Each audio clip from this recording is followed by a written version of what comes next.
Entonces, bueno, acuérdense, seguramente ahorita les apareció el amenazante mensaje de, se va a grabar, así que o te quedas o te sales.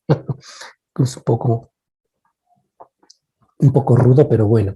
Entonces, aquí lo que voy a hacer es ahora retomar en la parte de inferencia bayesiano, ¿no? Entonces, lo que habíamos visto era que la manera, la representación paramétrica de la filogenia que habíamos visto hasta ahora, que inferíamos o estimábamos con máxima verosimilitud, esa representación incluye un modelo que tiene por lo menos 7 categorías de parámetros, y esos parámetros, algunos de ellos son los de más interés, como la topología, otros no son tanto de tanto interés, como a lo mejor, a pesar de que son importantes para la estimación, puede que no sean tan relevantes para nosotros como la longitud de las ramas, ¿no? Tal vez es más importante para nosotros saber quién es pariente de quién y no qué tan larga es la rama que los une en una primera instancia, ¿no?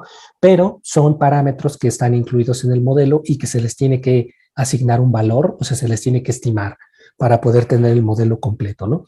Entonces, nuestra estimación, nuestra representación paramétrica de la filogenia implicaba buscar los valores de todas esas 7 categorías de parámetros, buscar los valores numéricos y la topología que maximizaran la verosimilitud del alineamiento. Entonces, lo que teníamos era un resultado puntual que se generaba a partir de estos algoritmos y estos procesos más matemáticos y numéricos, la poda, la polea, todas esas cosas que estuvimos hablando, ¿no?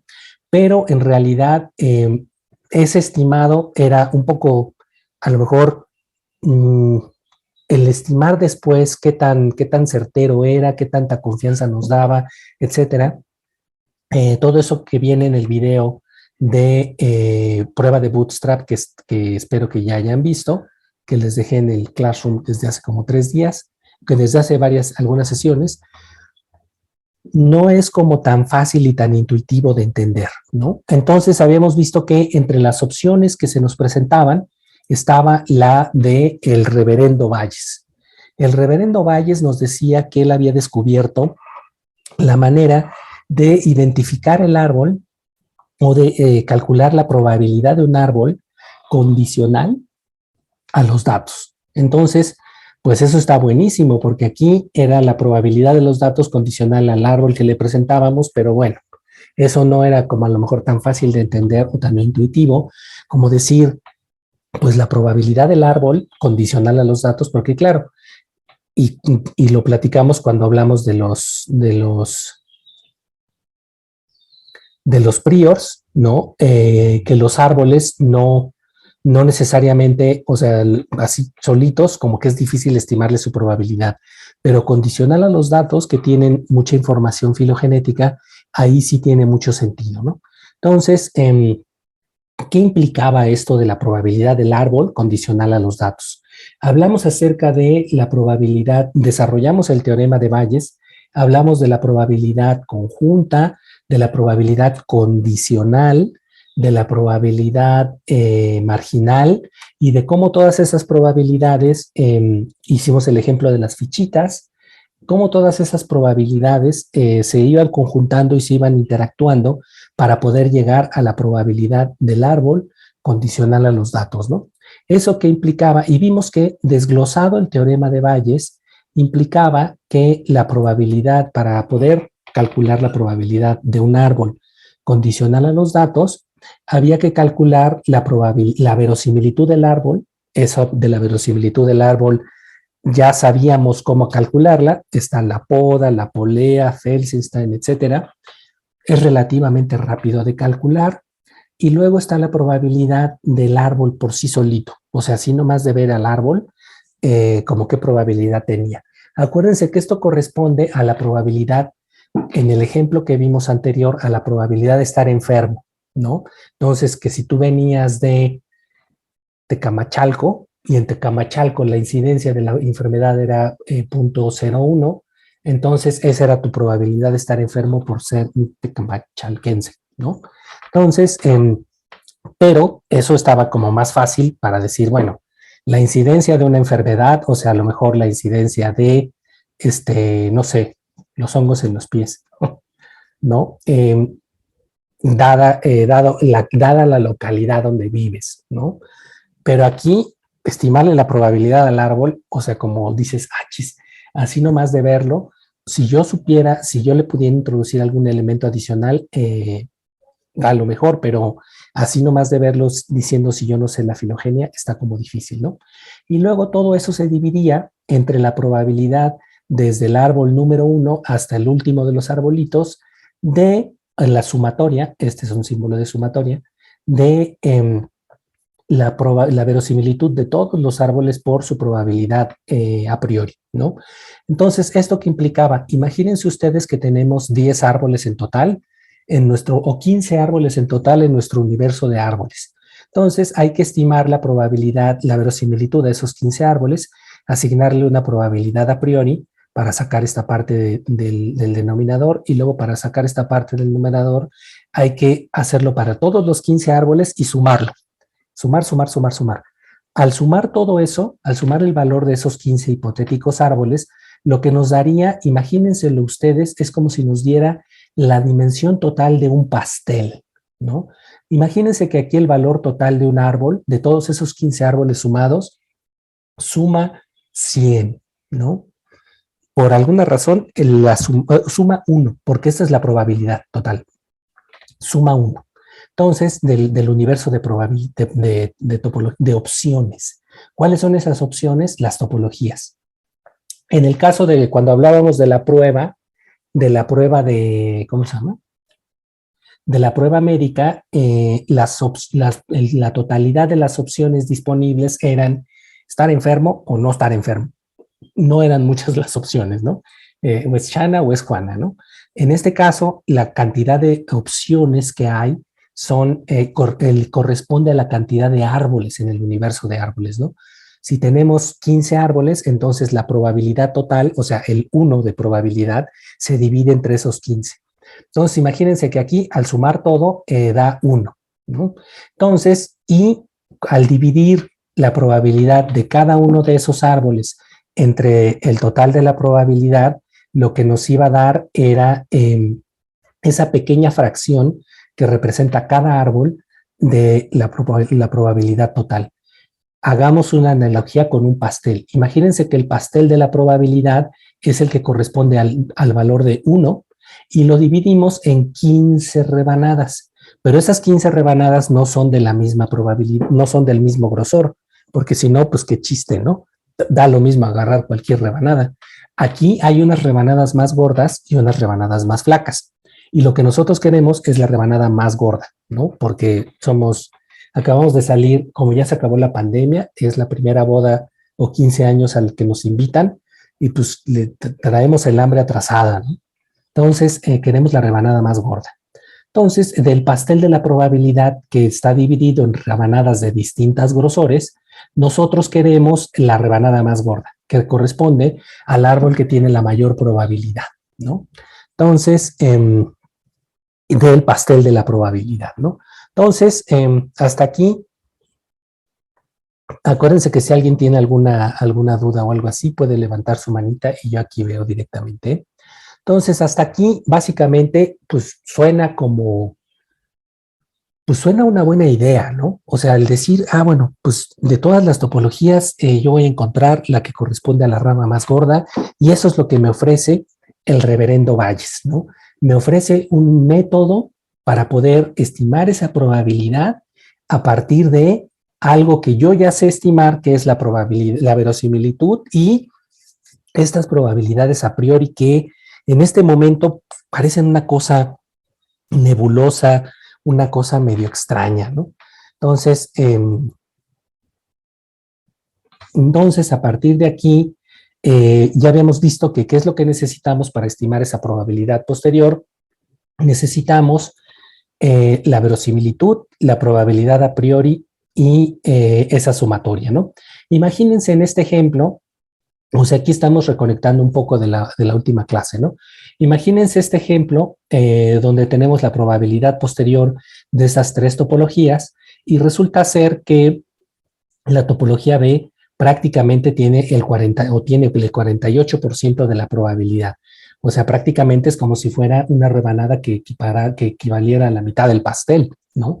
Casi es el 50%, esa rebanada está buena, ¿no? Entonces, veíamos que la probabilidad, esas probabilidades también surgían o resultaban de que nosotros podemos, cuando hacemos un análisis bayesiano, tenemos la posibilidad de estimar estas probabilidades conjuntas, que ya habíamos platicado de ellas, y una vez estimadas o calculadas las probabilidades conjuntas para todas las topologías y todas las condiciones, tenemos la oportunidad de marginalizar lo que nos interesa. Habíamos visto que aquí en esta tabla los parámetros asociados a, al árbol son la topología y la longitud de las ramas, ¿no? La longitud de las ramas es un valor continuo y ese valor continuo, para no complicarnos en este ejemplo, lo hicimos en categorías: ramitas, ramas y ramones. Topología A, topología B, topología C. Estimamos las probabilidades conjuntas de cada una de estas condiciones, en donde va la probabilidad conjunta: topología A con ramitas, punto 1, topología B con ramitas, punto 0,7, topología C con ramitas, punto 12. La misma hacemos para las ramas y para los ramones, y con eso tenemos nuestras probabilidades conjuntas. Pero a nosotros lo que nos interesa en realidad es la topología, independientemente de si tenga ramitas, ramas o ramones. Yo quiero saber cuál es la topología que tiene la mayor probabilidad. Para poder llegar a eso, lo que hacemos es sumar a través de las distintas condiciones, ¿no? Sumar la probabilidad que tiene cada una de esas, en cada una de las topologías, para poder identificar de estas tres topologías cuál es la de mayor probabilidad posterior. Y eso implica, por ejemplo, en la topología punto 1 más punto 0,5 es punto 15, más punto 0,5 es punto 2, sucesivamente punto 48, punto 32. Y de esa manera, este valor que se anota en el margen de la tabla son las probabilidades marginales. Y se llaman marginales no porque estén excluidas de toda actividad social o algo así, sino porque son, se escriben en el margen de la tabla. Entonces aquí veíamos cómo podíamos enfocarnos solo en la topología independientemente de las longitudes de rama, ¿no? Eso es algo que pueden hacer los métodos bayesianos y que no pueden hacer los métodos de verosimilitud, ¿no? Aquí tenemos a esta muchacha de la telenovela del Nandito diciéndole que es marginal a la topología. Ahora bien, habíamos llegado entonces también un poco hasta acá, en donde habíamos visto, bueno, pero esta sumatoria de acá abajo, o sea, si son 15 árboles, pues órale, ¿no? Si me la he hecho, no hay tanto problema. Pero imagínate que la cantidad de árboles posibles se calcula con base en esta fórmula, que son factoriales y doble factoriales, y que implica en donde la n es el número de especies, ¿no? Que están en nuestro, o de terminales que están en nuestro alineamiento, ¿no? Entonces, para 100 terminales, esto implica 2 por 100, 2 por 10 a la 182. Eso quiere decir un 10 con 182 ceros, lo cual son muchos ceros.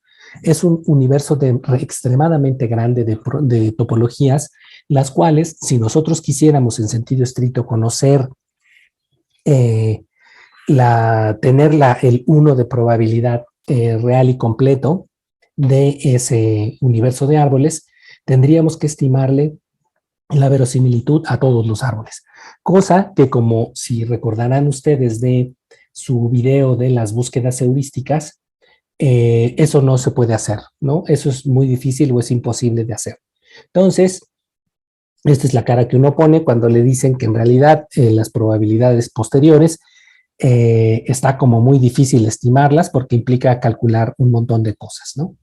Entonces, no podemos, entonces aquí hay una solución que encontraron, ¿cómo se llama? Y aquí es más o menos donde nos quedamos un poco en la otra sesión, no la pasada, sino la anterior, en donde habíamos visto que las probabilidades posteriores no se pueden estimar directamente o formalmente, sino solamente se pueden aproximar.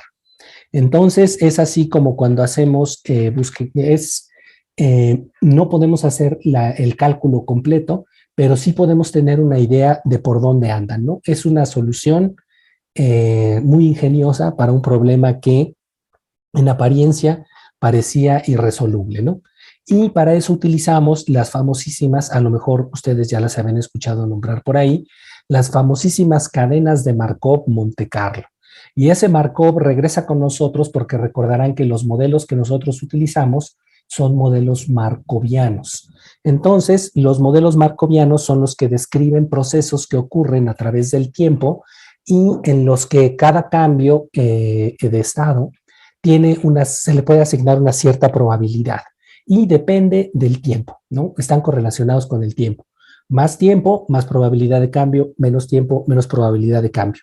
Este modelo markoviano, del que ya habíamos hablado en otras sesiones y que viene descrito en los otros videos que están en el Classroom, este modelo markoviano lo vamos a acoplar a esta cosa que se llama cadena de Monte Carlo, ¿no? Para que nos ayude a generar una muestra, del universo de la probabilidad posterior. No, aquí sí, bien pilas, porque esta muestra es algo así como tratar de ver si el pastel es de vainilla, de chocolate, cuántos pisos tiene, son novios, novias, polígamos, etcétera, etcétera, ¿no? Entonces, es tratar de ver cómo es más o menos el universo de la probabilidad para poder ver qué de ese universo representa cada uno de nuestros árboles, ¿no?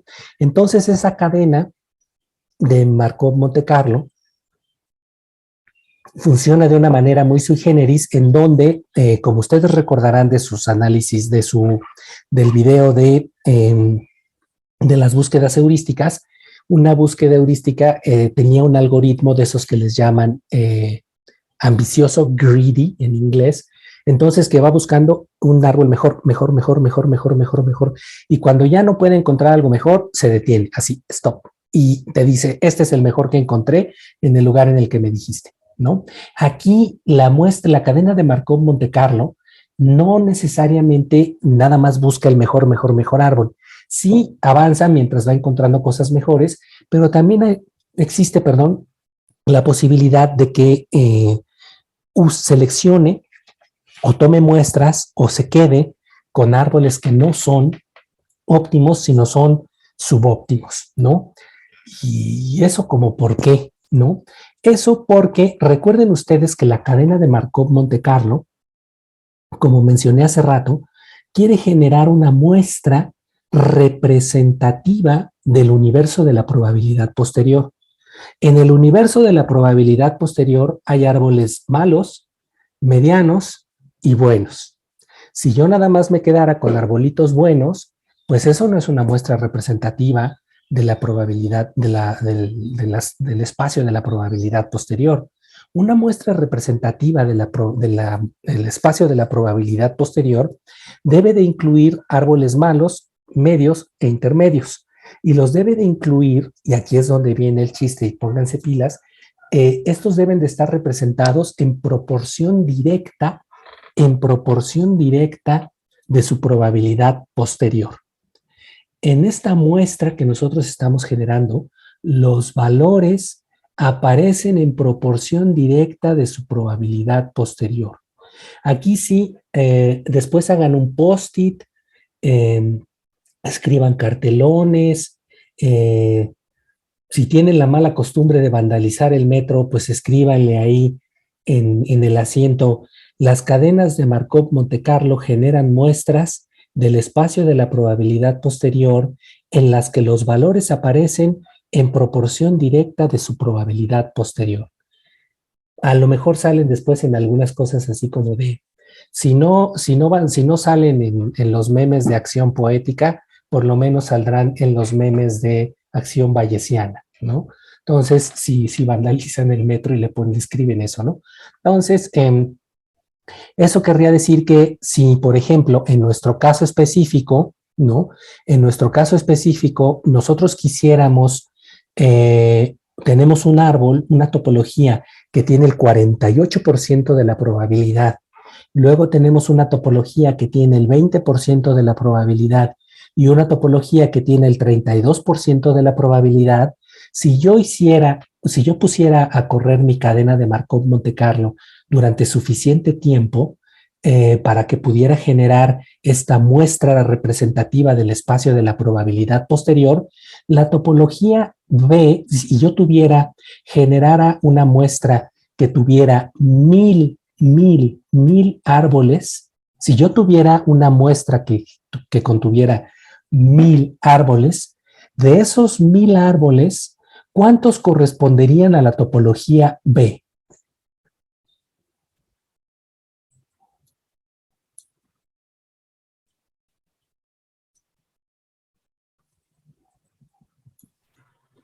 $480. Exactamente, Citlali, ¿verdad? Sí. Ok, exactamente. ¿Ven? Citlali está bien pilas ahorita. Yo creo que al igual que yo, tiene un café cargado en su taza. Juro que no es el whisky al que le soplas el meme, ¿no? Entonces, exacto, tendría que estar repetido, tendría que representar 480 de los 1000 árboles. ¿Por qué 480? Porque esta topología corresponde al 48% de la probabilidad posterior y los valores en una cadena de Markov Monte Carlo que esté bien hechecita, que haya corrido lo suficiente y que tenga una muestra representativa del espacio de la probabilidad posterior, los valores, en este caso las topologías, aparecen en proporción directa de su probabilidad posterior. Esto quiere decir que una misma topología se muestrea muchas veces. ¿Cuántas veces? Tantas como corresponda a su probabilidad posterior. Pero la muestra no puede contener nada más árboles buenos, porque entonces sería el mismo árbol y ya, y no sabríamos el contexto de cuál es el grosor de esa rebanada. En cambio, y fíjense, aquí también parte del encanto de los métodos bayesianos. Es por eso que ahora todo el mundo queremos ser bayesianos. También mi muestra va a tener un 20% de la topología A y un 32% de la topología B. Yo me voy a poder dar cuenta qué tan bueno comparativamente es mi árbol en comparación con los otros árboles, ¿no?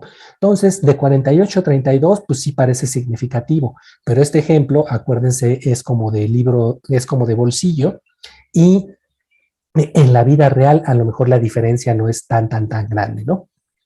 Y veremos qué hacemos cuando tenemos muestras en donde las diferencias no son tan grandes, cómo resumimos esa información, ¿no? Entonces, en esa muestra de 1000 árboles, como dijo Citlali, 480 van a ser topología B, 200 van a ser topología A y 320 van a ser topología C.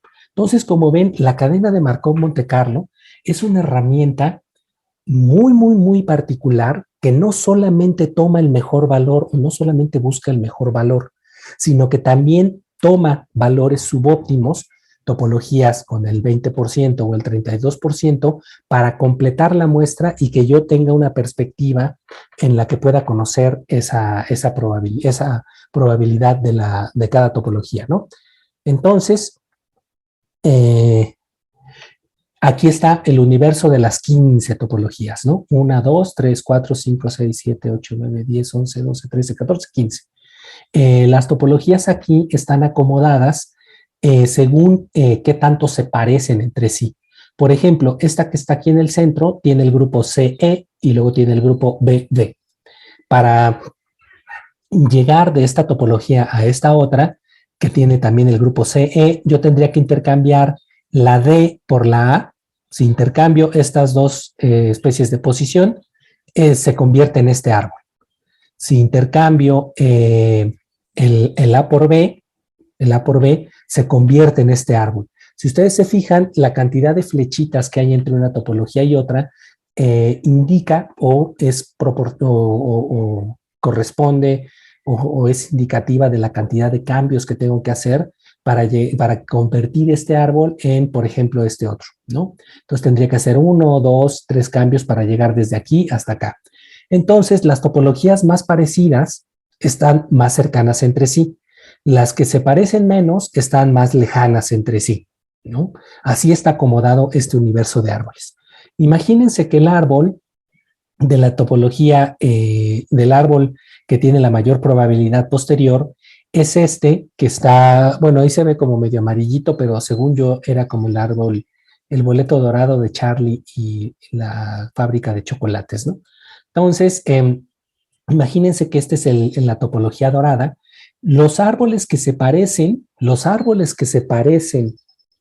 a ese árbol, que es el de mayor probabilidad posterior, también van a tener buena probabilidad. ¿Y cómo es eso de que se parecen? O sea, ¿se parecen como en qué? Se parecen en que tienen grupos en común. Por ejemplo, este árbol tiene el grupo BD y el CE, este árbol tiene el BD, se parecen eso. Este árbol también tiene el BD, este árbol tiene el CE, este árbol tiene el CE. Pero este de acá lejos, pues no tiene ningún grupo en común. Entonces se parece poco y por eso está muy alejado. ¿Ok? Entonces, mi cadena de Markov Monte Carlo tiene que muestrear esto en proporción, y esta es la topología dorada del 48%. Tiene que muestrear esto en proporción directa de su probabilidad posterior. Entonces, mi cadena de Markov Monte Carlo, como habíamos platicado hace rato, si yo tengo 1000 árboles, 480 van a ser esta topología B, a lo mejor el 32% van a corresponder a las topologías rojas. Las topologías rojas no son tan buenas, pero ahí más o menos se parecen, ¿no? Y el 20% van a ser las topologías más alejadas, ¿no? Más chafitas. Entonces, esto es lo que hace una cadena de Markov Monte Carlo, ¿no? Tiene que llegar hasta este punto y generar una muestra muy buena en donde esta topología aparezca en esa proporción directa de su probabilidad posterior. En este ejemplo concreto es 48%, ¿no? Entonces, más o menos, ¿cómo funciona esta condenada cadena de Markov Monte Carlo? Pues bueno, miren, tiene todas estas características. Aquí, bueno, no va a ser, trate nada más de seguirme un poco, pónganse pilas, pilas, es relativamente sencillo, ¿no? Y van a ver aquí el encanto y digamos, la simpleza de estas cadenas de Markov Monte Carlo, ¿no? Bueno, empiezas con un árbol. Eso sí, cualquier búsqueda de árboles, pues tiene que empezar con un árbol, porque si no, pues qué chiste, ¿no? Empiezas con un árbol, el que sea. Y luego tu cadena de Markov Monte Carlo tiene que proponer un árbol, o sea, moverle algo de las ramas, ¿no? Moverle un grupo para acá, otro grupo para allá, etcétera. Si ustedes recuerdan el video de búsquedas heurísticas, hay una serie de algoritmos que se llaman Tree Bisection and Reconnection, Nearest Neighbor Interexchange, y la otra es SPR, pero no me acuerdo ahorita de qué quiere decir el SPR, ¿no? Debe de ser, sí, Subpruning and Reconnecting. Entonces, esos tres algoritmos se pueden utilizar para proponer el árbol número 2, ¿no? Yo espero que estar citando tanto esos videos les dé, tal lo menos les dé curiosidad, ¿no? Entonces, bueno, pero ese mecanismo para generar el nuevo árbol tiene que tener una serie de condiciones, una serie de características. Por ejemplo, la propuesta tiene que ser estocástica. Caray, ¿eso qué quiere decir? ¿Esto es así como ser estoico o qué es como una cosa religiosa o qué? No, la propuesta estocástica quiere decir que debes de proponer básicamente cualquier árbol, no tiene que haber un sesgo entre qué árboles. Por ejemplo, no puedo yo decir, sí, proponme uno, pero por favor consérvame monofilético mi grupo de interés. No, se tiene que ¿cómo se llama? Muestrear cualquier árbol, ¿no? Todos los árboles deben de ser candidatos todo el tiempo. Esto es irreductible, eso quiere decir que es irreductible. Imagínense ustedes que los árboles son Yo espero que ustedes hayan visto en alguna ocasión las bolas de estas esferas gigantescas, estas urnas circulares, esféricas de la lotería, ¿no? En donde tienes, que son como de alambre, ¿no? O bueno, de algún material más noble. Y que dentro tienen todos los numeritos de la lotería, ¿no? Entonces hagan de cuenta ustedes que esa bola gigante es el universo de topologías y cada que yo proponga una topología le voy a dar vuelta y la selecciono, esa topología, y puede que me la quede o no. A lo mejor me la quedo, a lo mejor no me la quedo, o sea, puedo aceptarla o no, pero el asunto está en que imagínense que no la acepto. No me gusta, está muy fea, apesta, guácala. Entonces, como no me gusta y hasta huele feo, no la voy a sacar y la voy a dejar afuera. La voy a regresar a la urna. Eso quiere decir que la urna va a tener el mismo número de pelotas y todos van a ser candidatos todo el tiempo. Ahora bien, imagínense que si me la quedo. Yo tenía una pelotita, saqué una nueva y dije, ay, esta nueva está mucho mejor. ¿Qué voy a hacer con la que tenía? La regreso a la urna y le vuelvo a dar vueltas, ¿no? Es irreductible. Siempre va a tener el mismo número de pelotas disponibles para que yo pueda muestrear. Y además debe de ser aperiódica, o sea, no debe de haber un patrón de muestreo reconocible, ¿no? Esto tiene que ver más con cómo diseñas un algoritmo, ¿no? Entonces, ya propusiste tu nuevo árbol 2 y dices, bueno, ¿me quedaré con este árbol o no? Algunos, aquí directamente todos los que escriben los programas de máxima verosimilitud diría, ay, pues fíjate si tiene una mejor verosimilitud y entonces sí te lo quedas. Pero acuérdense que esta es una cadena de Markov Monte Carlo. Las cadenas de Markov Monte Carlo no solamente se quedan con los árboles buenos, a veces aceptan los árboles malos, ¿no? Entonces, y aquí es donde viene la magia de la cadena de Markov Monte Carlo, a través de la regla propuesta por Metropolis y Hastings. Metropolis y Hastings propusieron esta, no es exactamente la única regla, pero el mecanismo de aceptación de Metropolis y Hastings es, yo creo que el más popular que se utiliza y es el que se utiliza, por ejemplo, en Mr. Bayes, el programa para hacer inferencia bayesiana en, ¿cómo se llama? Con árboles en filogenia, ¿no? Eh, entonces, ¿qué dice esta regla de Metropolis y Hastings? ¿Por qué es tan famosa? Esta regla de Metropolis y Hastings, y aquí, ahora sí, pónganse pilas, nomás no se me apantallen, porque se ve así como que dices, órale, que eso con qué lo como, ¿no? Pero en realidad vamos a desglosarlo y van a ver que no es tan difícil, ¿no?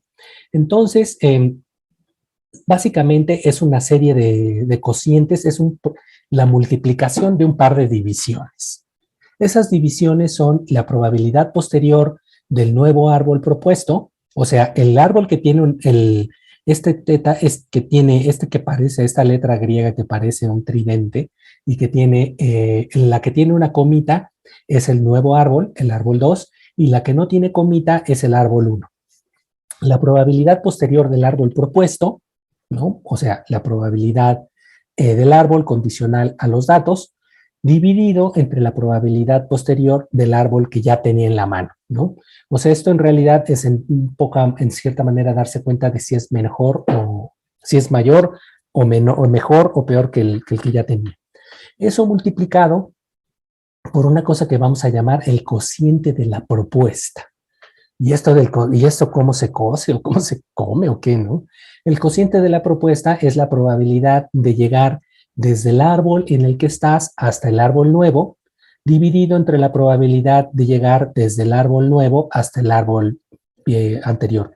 Imagínenselo ustedes como la cantidad de rearreglos, de modificaciones que le tengo que hacer al árbol, y eso acuérdense del mapa este de topologías y la cantidad de rayitas que había entre una topología y otra. Hay que dividir la cantidad de rayitas para llegar del árbol A, del árbol 1 al árbol 2 y de regreso.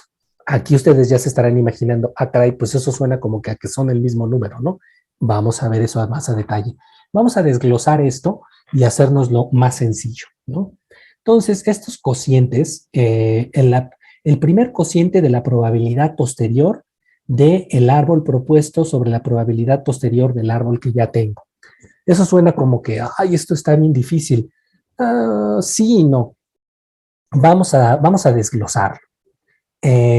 Lo desglosamos, sabemos que la probabilidad posterior se puede escribir también de esta manera, como el producto de la verosimilitud del árbol multiplicado por su probabilidad a priori, dividido entre el cociente maldito, este gigantesco, de la sumatoria de todas las verosimilitudes por todas las probabilidades a priori.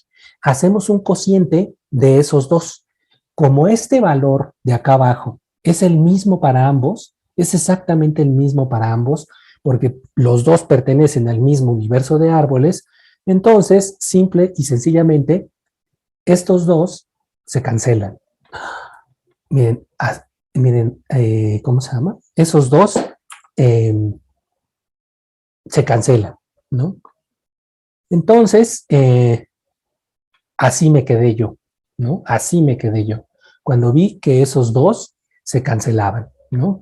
Entonces, porque eso lo que hace ahora es, a ver, déjenme reconectar aquí con, se me fue la proyección. Ahí está. Entonces, ¿qué es lo que queda? ¿Qué es lo que queda? Como se cancelaron esos numeradores, lo que nos queda ahora son tres cocientes que hay que multiplicar. El cociente de la verosimilitud del árbol, la verosimilitud, la poda, la polea, Felsenstein. Tenemos métodos numéricos bastante eficientes y bastante rápidos para estimarla. Ahí no hay bronca. Ahora, el cociente del prior, el cociente del prior del árbol, ¿no? Y aquí yo recuerdo que hace 2 sesiones o 3 sesiones que estábamos hablando de esto, alguien nos había propuesto, o alguien había llegado a la conclusión, ¿qué hacemos con ese? ¿Cómo le obtenemos? ¿Cómo a priori decimos que un árbol tiene mayor probabilidad que otro árbol? ¿Podemos hacer eso? ¿Habría alguna manera de decirlo si no tenemos ninguna información previa? ¿A alguno de ustedes se le ocurre alguna manera?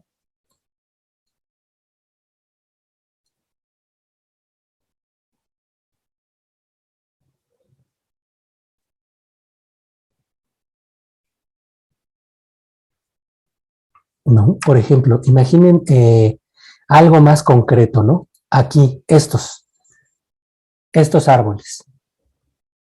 ¿Cuál de estos, así sin haber visto la siguiente lámina, sin tener ninguna información adicional, es más, de hecho, sin tener el alineamiento, sin tener el caracteres ni nada, ¿cuál de estos árboles, hay alguna manera de decir que alguno de estos árboles es más probable que otro? ¿Ustedes creen que hay alguna manera? ¿Cómo resolveríamos esto?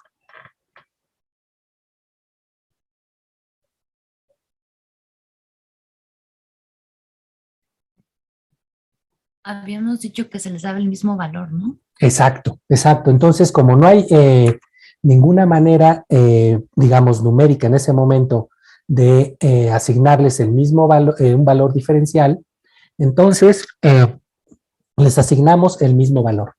Entonces, ese prior, el prior de la... Y claro, si tenemos un cociente en donde este valor es igual a este valor, cuál es el resultado de esa división? No. 1, exacto. Entonces, este prior ratio se convierte en el valor que va a asumir siempre es 1. Eso quiere decir que se va a convertir en una constante, ¿no? Entonces, ese prior que parecía imposible de delimitar, que iba a ser un verdadero problema, pum, vale, se cancela, ¿no? Y ahora sí que, mira, así me quedé yo, ¿no? Entonces, ¿cuál nos queda? ya nos deshicimos del prior, ya tenemos el cociente de la verosimilitud, el cociente del prior, ya vimos que asignamos estos llamados priors planos, flat priors, y de esa manera resolvemos en este momento, ¿no? Esa asignación de priors. Y el proposal ratio, entonces, es la cantidad, acuérdense, es la cantidad de rayitas o la distancia que hay entre una topología y la otra topología.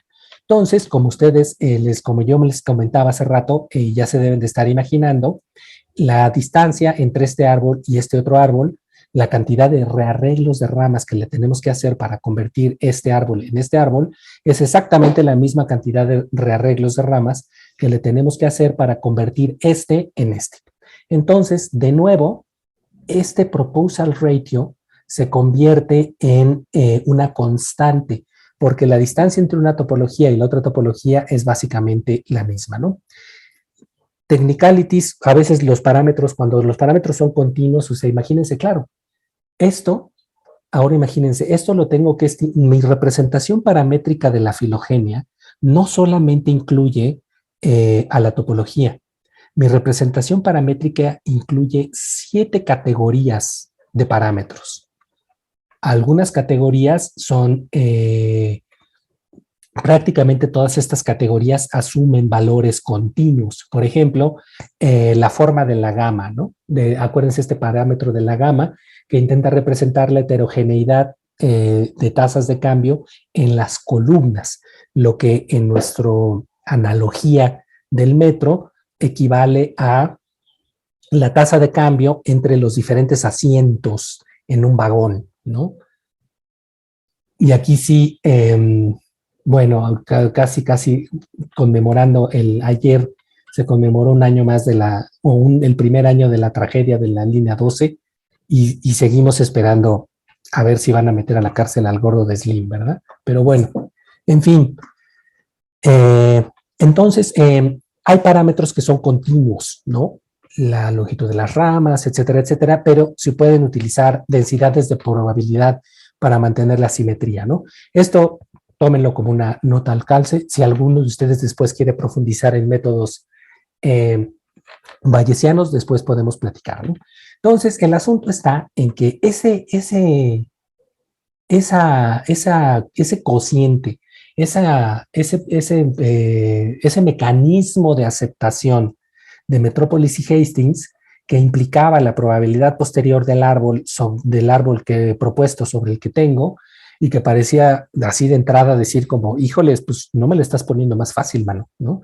De repente se cancela el prior de propuesta, se cancela el prior, el cociente de los priors, se cancela el cociente de las propuestas y lo único que nos queda por estimar, ¿no? Se cancela ese proposal ratio, es un cociente de verosimilitudes. Y las verosimilitudes, la poda, la polea, etcétera, pues esas las podemos estimar fácilmente, ¿no? Entonces ahora sí que, miren, coco, aquí una buena manera de rápidamente evaluar y decidir si me quedo con esa propuesta o no, ¿no? Entonces aquí vamos a verlo un poco más a detalle, ¿no? Entonces, ¿cómo funciona en realidad esta cosa? Aquí les voy a poner lo que llamamos una calculadora con esteroides, que es R, ¿no?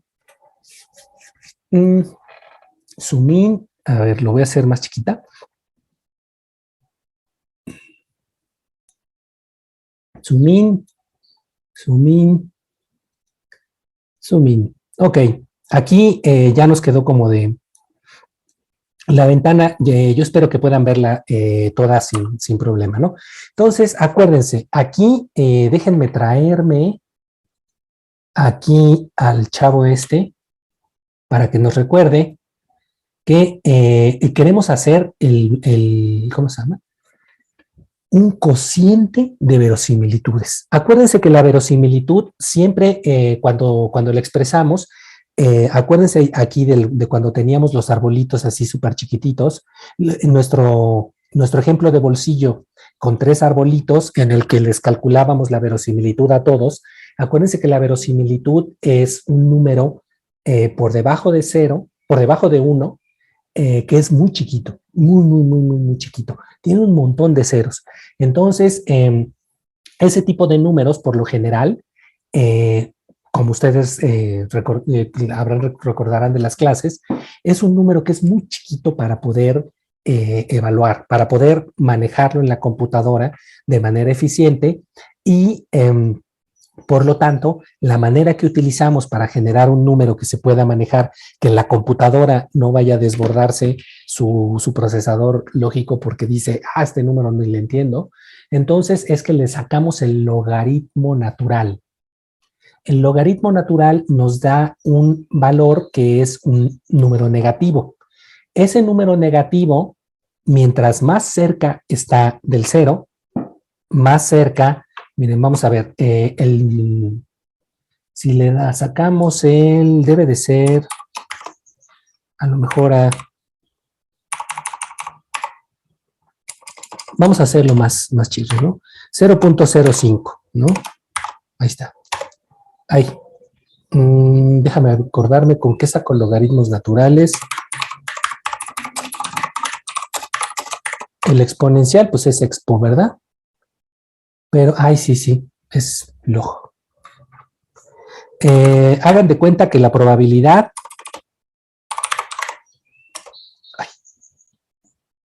es que uno se acostumbra luego.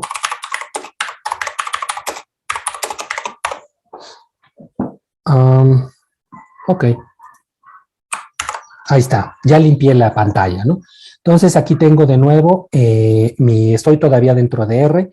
Entonces voy a sacar, digamos que mi logaritmo, ¿cómo se llama? Mi valor de verosimilitud que obtuve es 0.05.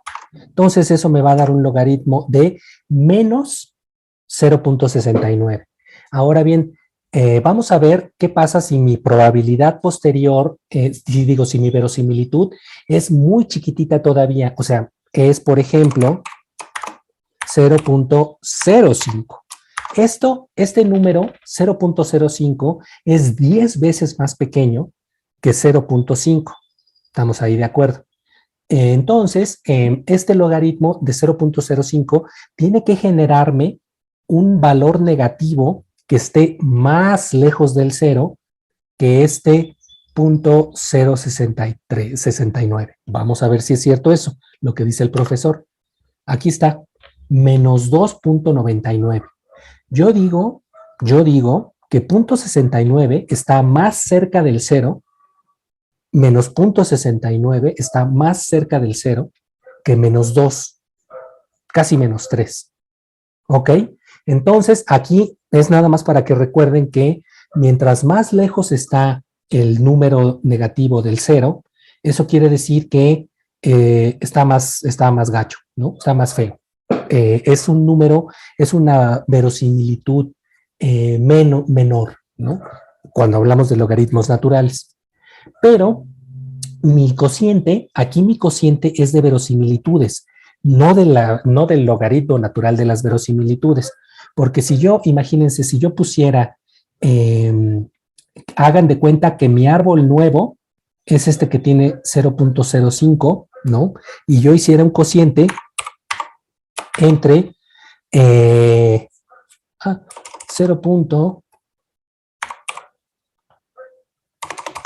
Menos 0.7 entre menos 3, ¿no?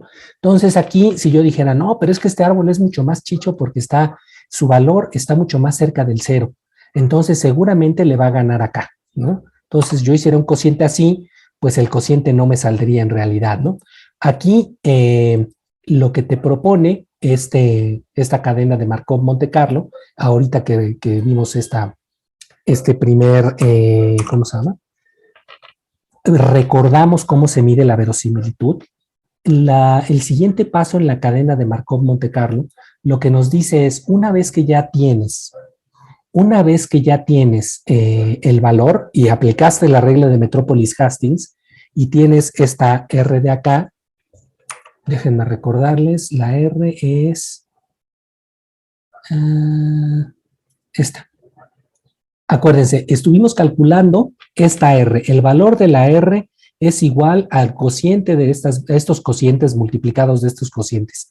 Todo esto, que es el valor de la R del mecanismo de Metrópolis y Hastings, todo esto lo simplificamos hasta un cociente de verosimilitudes.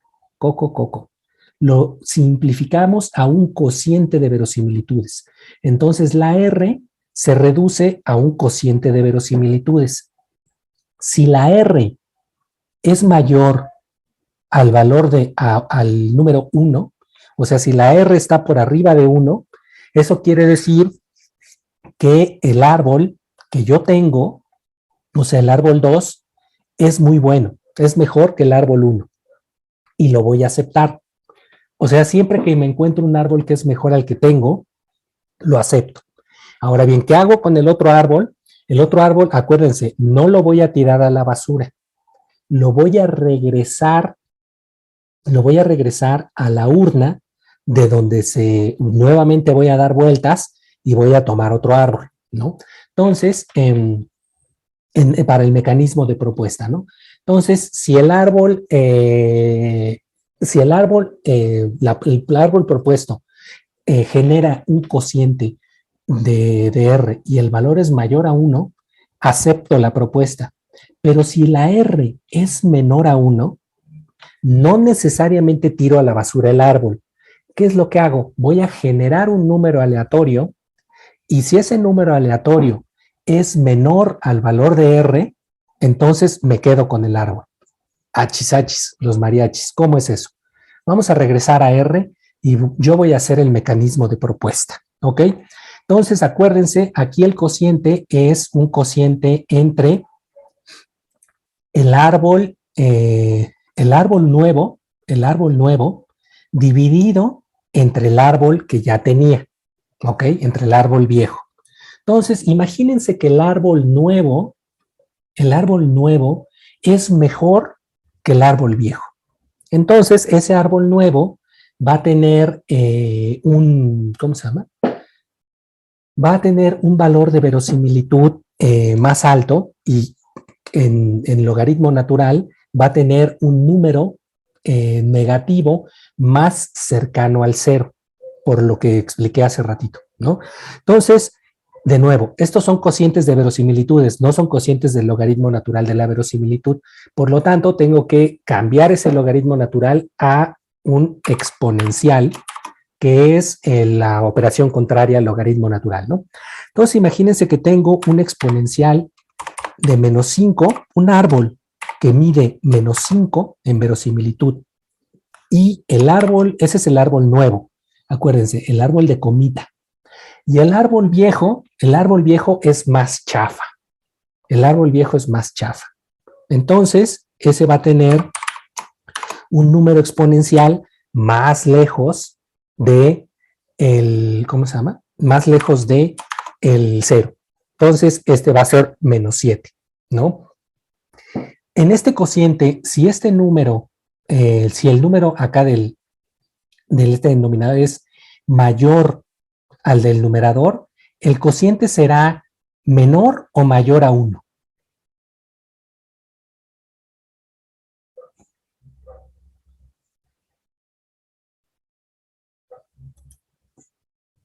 Si en una división convencional el número de arriba es más grande que el número de abajo, la división resultará en un valor por arriba de 1 o por abajo de 1.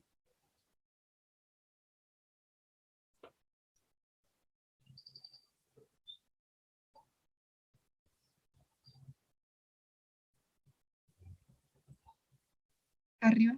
Exacto, por arriba de 1. Entonces, esto debería de ser la situación en donde este árbol que tiene una mejor verosimilitud, que es menos 5, acuérdense, menos 5 está más cerca del 0, menos 7 está más lejos del 0. Entonces, este árbol, y estoy usando estos exponenciales por eso, si yo tengo una situación en donde el árbol nuevo tiene una mejor verosimilitud que el árbol viejo, entonces seguramente la R va a ser mayor a 1. Ahí está. ¿Qué tan mayor a 1? 7.38. Me lo quedo. Está buenísimo, ¿no? Como diría el doctor Chunga. Ahora bien, vamos a ver qué pasa si sucede lo contrario. Vamos a ver un exponencial, vamos a ver a lo mejor una que no sea una diferencia tan grande, ¿no? Un exponencial de menos 5.1 sobre un exponencial de,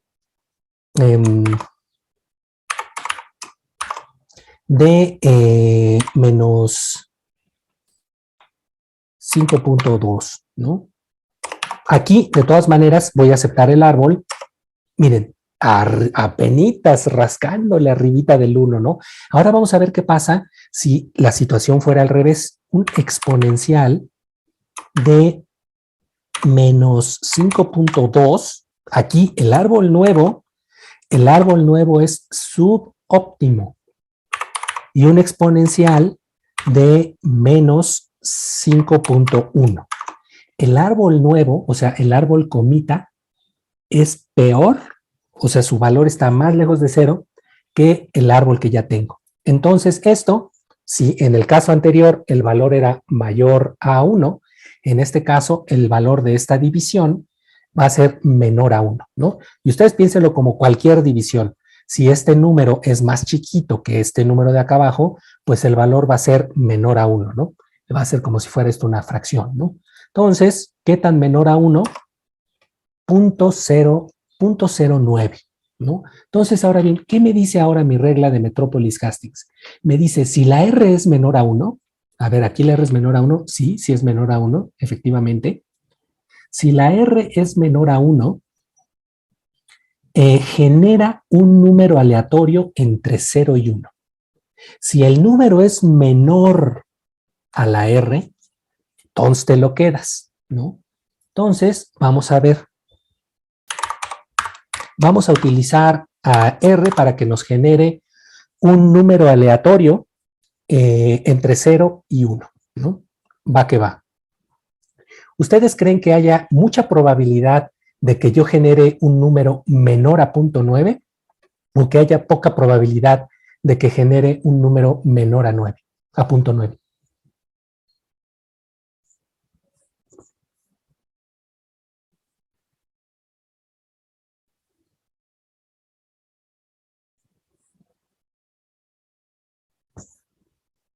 ¿Cuál creen que vaya a ser el resultado? ¿Ustedes creen que al generar un número aleatorio entre 0 y 1, ¿ustedes creen que haya mucha probabilidad de que ese número esté por abajo de 0.9 o que haya poca probabilidad de que ese número esté por abajo de 0.9? ¿Qué creen ustedes que vaya a pasar?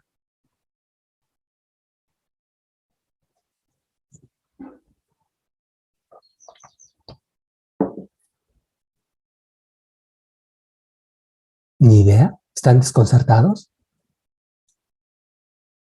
¿No saben? Es así como prácticamente imposible. Ayúdense, piensen esto, ayúdense con el dibujo de acá abajo, ¿no? Estamos en la situación en donde el valor que obtuvimos es 0.9. Aquí está. 0.9 y pelos, ¿no? Y voy a generar un número aleatorio entre 0 y 1. Y la zona de rechazo, si el número cae por abajo de 0.9, si el número cae por abajo de 0.9, yo voy a aceptar, ¿no? Si el número es menor a R, en este caso R vale 0.9, si el número es menor, el número aleatorio que yo genere, entonces voy a aceptar el árbol. En este caso, la zona de aceptación, hacemos un dibujo en donde, imagínense que esta recta, este rectángulo dividido en dos colores, representa la totalidad de números. Ya sabemos que es infinito, pero vamos a suponer que aquí representa la cantidad de números entre el 0 y el 1. Entonces, la cantidad de números entre el 0 y el 1 que representan la zona de aceptación para mi arbolito es esta que está coloreada en verde. ¿Por qué? ¿Por qué? Dirán ustedes, ¿por qué el profesor dice esa locura? Porque todos los números que están entre 0 y punto 9 está muy cerquita del 1, todos los números que están entre 0 y punto 9 representan la zona de aceptación del arbolito. Acuérdense, si el número es menor a R, en este caso la R es punto 9, entonces acepto el árbol. Y la zona de rechazo es esta zona en rojo, que debería de representar como el 10%, ¿no? Entonces, la probabilidad de que yo saque un número que sea menor a punto 9, pues ahí ya representada gráficamente, vamos a ver, punto 2, acepto el árbol. Entonces, me estoy quedando con un árbol, aquí vamos a regresar a este diagrama, me estoy quedando muy probablemente con uno de estos árboles rojos. ¿Por qué los árboles rojos, profe? Porque este árbol es subóptimo, o sea, el valor de la R es menor a 1, pero tampoco es tan subóptimo. O sea, sí está feo el árbol, ¿no? O sea, sí es subóptimo, pero tampoco está, pero hay otros que están peor. Ahora sí que hay otros que están peor, ¿no? Entonces, aquí, ¿qué es lo que hago? Mi cadena de Markov Monte Carlo aceptó un árbol subóptimo.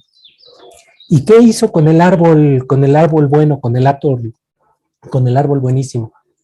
Lo vuelve a meter en la tómbola para que otra vez tenga oportunidad de ser muestreado. Ahora bien, vamos a ver qué pasa con si lo que tengo es un árbol. Vamos a limpiar otra vez la consola. Si lo que tenemos es un árbol, ahí estás. Y vamos a irnos para acá. Ay, no te escondas. Ahí está, ¿no? Entonces, acuérdense. Miren, si quieren para que...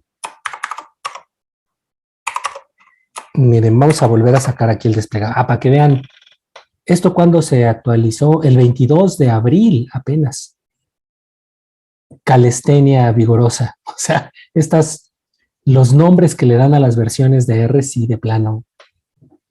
O sea, bueno, tienen mucha imaginación, ¿verdad? Ok, entonces vamos a regresar a nuestra, ¿cómo se llama? A nuestro ejemplo. Entonces aquí lo que tenemos es, ahora vamos a generar un número en donde la R sea más subóptima de lo que teníamos hace ratito. Acuérdense, yo soy el mecanismo de propuesta, entonces voy a hacer un exponencial de a lo mejor menos 6 sobre mi menos 5 de hace rato, ¿no? Entonces, de nuevo, el nuevo árbol está más lejos del 0 que el árbol viejo. Entonces, esto, de nuevo, nos va a generar un valor de R por debajo de 1. Punto 3, ¿no? Ok, punto 3. Aquí, la zona de rechazo es mucho más grande que en el otro caso, ¿no? Ahora bien, eso quiere decir que sea...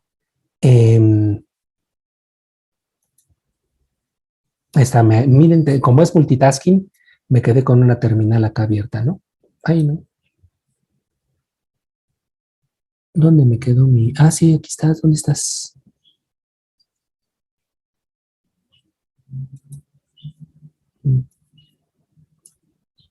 Me hizo 2 acá. Ok, vamos a volver. Zoom in, zoom in, zoom in. Ay. A veces cuando tiene aquí...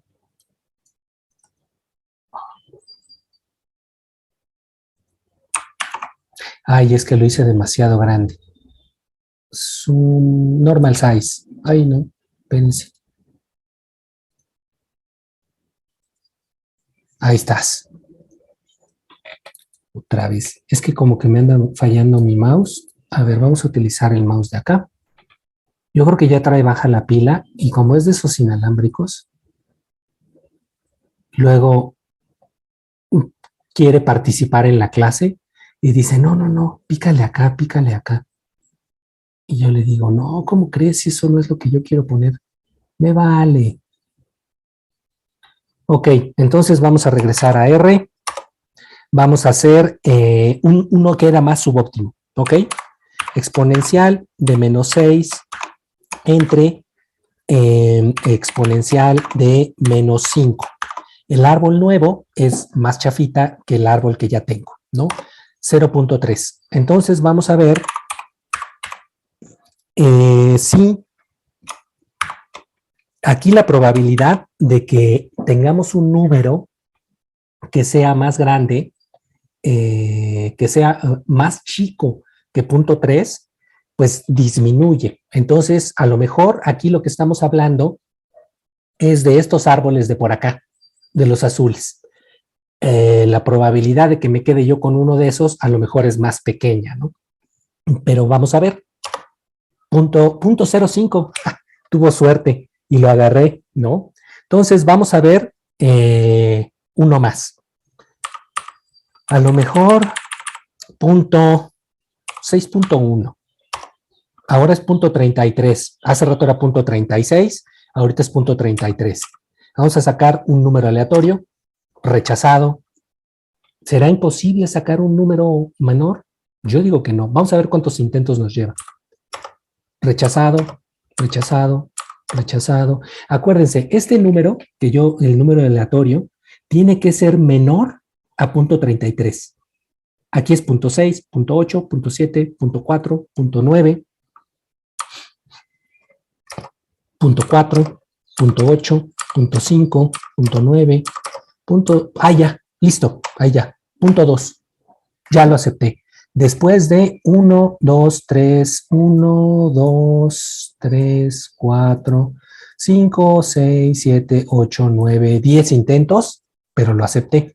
Eso lo que genera cuando la cadena de Markov-Monte Carlo corre lo suficiente es que los árboles de menor probabilidad posterior van a aparecer en la muestra con una menor frecuencia que los árboles de mayor probabilidad posterior, ¿no?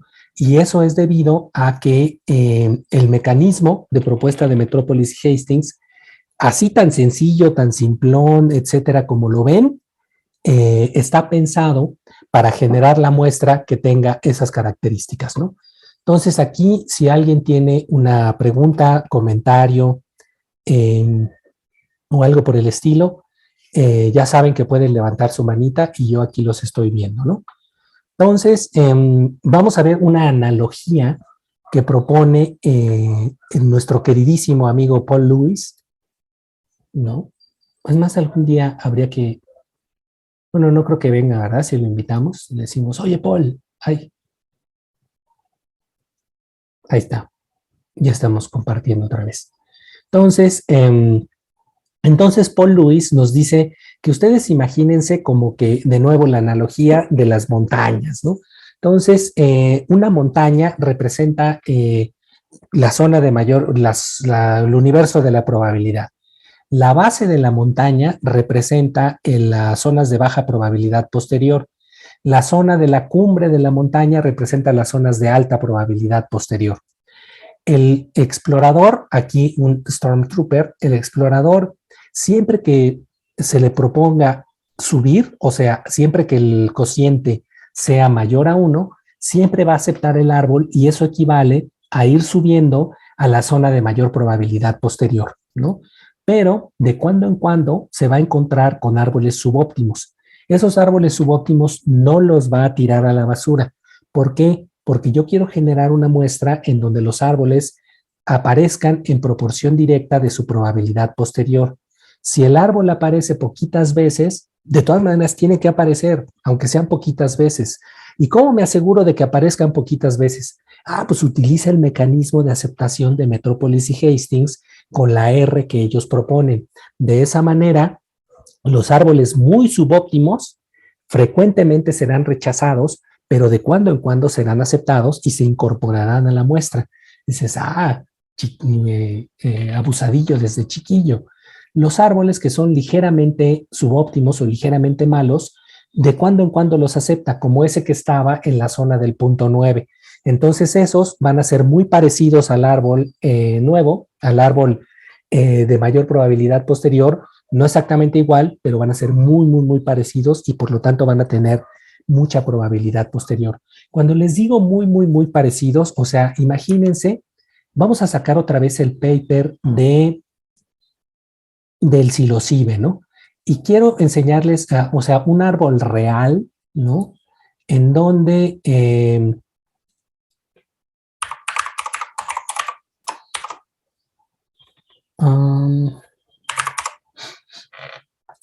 ahí está, ahí viene el árbol de psilocibe, aquí está de nuevo, ahí está. Entonces, ustedes imagínense que el árbol de mayor probabilidad, órale, mouse, el árbol de mayor probabilidad posterior es este, ¿no? Imagínense así nomás, ahí está. Pero los árboles que están como con punto 9, punto 98, punto 97, etcétera, recuperan todos estos clados, recuperan a psilocibe acá, a decónica acá, estrofariasis en su estricto acá, o sea, coinciden en todo eso, pero a lo mejor en vez de tener a decónica horizontalis o a decónica inquila, en vez de tenerla aquí, la tienen pegada a este otro árbol de acá, a este otro clado de acá. Solamente difiere en eso. Todo el resto del árbol es igual, solamente difiere en esos pequeños detalles en las puntas. Esos árboles van a tener una probabilidad posterior muy alta porque son muy parecidos al árbol de mayor probabilidad posterior, no son iguales y solamente difieren en algunos detalles. Esos árboles son los que van a estar en esa zona del punto 9, etcétera, etcétera, y que van a ser aceptados con una mayor probabilidad, con una mayor frecuencia, ¿no? Representan esta condición. Entonces, de cuando en cuando, en la cadena tiene que muestrear un árbol en donde a lo mejor psilocibe no es monofilético. Ese árbol está ahí, fue evaluado, tiene una probabilidad posterior muy baja, no me gusta, bueno, en este momento no lo sé todavía, pero de todas maneras tiene una probabilidad de ser aceptado, a lo mejor muy rara vez, pero representa esa zona de la probabilidad posterior más baja, ¿no? Entonces, los árboles son muestreados en función directa de su probabilidad posterior. Árboles con poquita probabilidad posterior aparecerán muy anecdóticamente en la muestra, ¿no? Entonces, hasta aquí también, si alguien tiene alguna duda, me pregunta porfas, ¿no? Entonces, de nuevo, cocientes de verosimilitud, ¿no? Y aquí, ahora sí que ahí sí, Metrópolis y Hastings se rayaron, ¿no? El explorador debe de visitar las topologías, ¿no? Entre otras cosas, en función de su probabilidad posterior. Ahí va el Stormtrooper echándose una carrerita, ¿no? Cada cierto número de pasos se toma una muestra. Esto es, ¿qué quiere decir? Si yo tengo una cadena de Markov Monte Carlo que corre durante, imagínenselo, 1.000.000 de generaciones, o sea, 1.000.000 de propuestas, acepto, rechazo, propuestas, acepto, rechazo, propuestas, 1.000.000 de veces. ¿Por qué quiero que corra 1.000.000 de veces? Pues porque quiero que quede bien, bien, bien muestreada esa zona de probabilidad posterior, ¿no? Y yo sé que a lo mejor hice unas evaluaciones previas y 1.000.000 de generaciones, pues parece normal, ¿no? De hecho, ustedes imagínense que para un análisis, a lo mejor como con 100 especies, 120 especies, en Mr. Valles, 5 millones de generaciones es, digamos, el mínimo estándar, ¿no? 10 millones de generaciones es lo que trae por omisión el programa, pero 5 millones para 80, 90 especies, yo creo que puede generar resultados aceptables y correrá, no sé, si la matriz es tamaño estándar, o sea, entre unos 3.000, 4.000 nucleótidos, a lo mejor le tomará en una computadora como la mía, que es una Core i5 de octava generación, a lo mejor le toma un par de horas, ¿no? A lo mejor lo mando a un servidor y le toma media hora, dependiendo de si quiero usar la compu para ver el Netflix o no, si quiero usar la compu para editar los videos de la clase, ¿no? Entonces, si quiero hacer eso, mientras estoy haciendo el otro análisis, ya sé que la edición de los videos como que jala mucha RAM, jala mucha procesador, entonces mejor mando mi análisis a un servidor público. De esos servidores públicos, creo que, como por ejemplo el de MAFT, ¿no? Muchos programas filogenéticos los puedes utilizar en línea y no necesariamente tienes que instalarlos en tu compu, ¿no? Hay un servidor filogenético que se llama Cypress, que te da como 1000 horas al año para que hagas análisis ahí, ¿no? 1000 horas son casi nada, pero antes daban 33,000 horas al año a cualquier persona, pero cuando llegó Donald Trump a la presidencia, le cortó dinero a todo lo que es hacer ciencia en Estados Unidos y el servidor filogenético se quedó sin dinero. Entonces lo que tuvieron que hacer es expedir suscripciones. Te puedes suscribir por $100 y te dan muchísimas horas. Pero el problema es que son como las suscripciones como el paquete amigo de Telcel, ¿no? O sea, si no utilizas tus horas en una cierta cantidad de meses, te las quitan y tienes que volver a comprar otras 1000, ¿no? Es así como el saldo del Telcel, ¿no?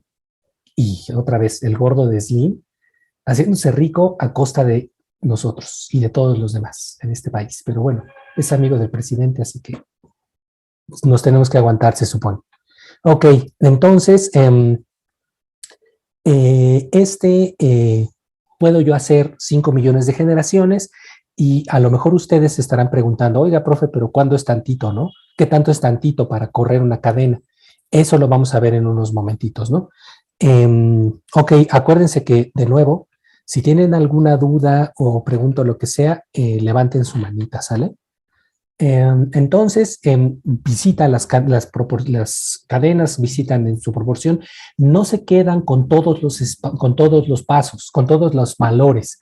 Si yo genero una cadena de Markov Monte Carlo de 1 millón de generaciones, al final del análisis no voy a tener 1 millón de árboles. ¿Por qué no?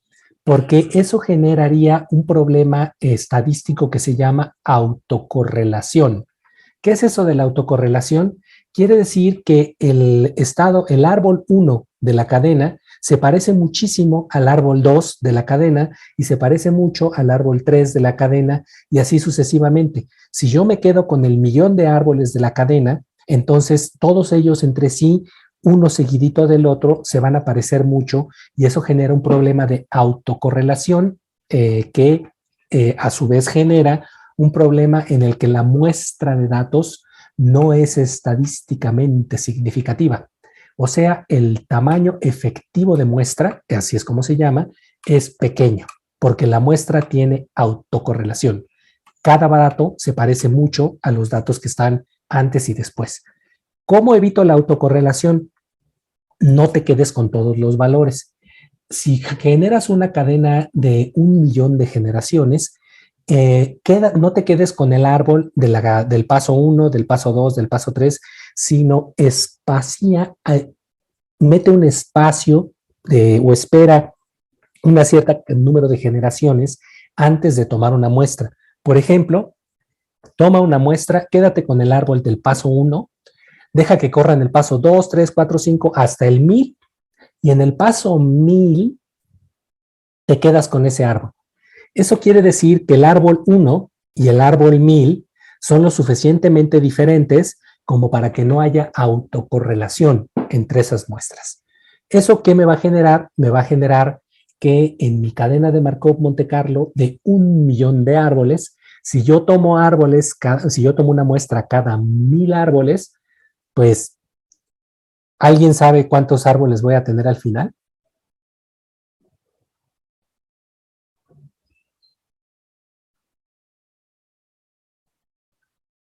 Si corrí 1 millón de generaciones y tomé árboles cada 1000 generaciones. Hay que dividir.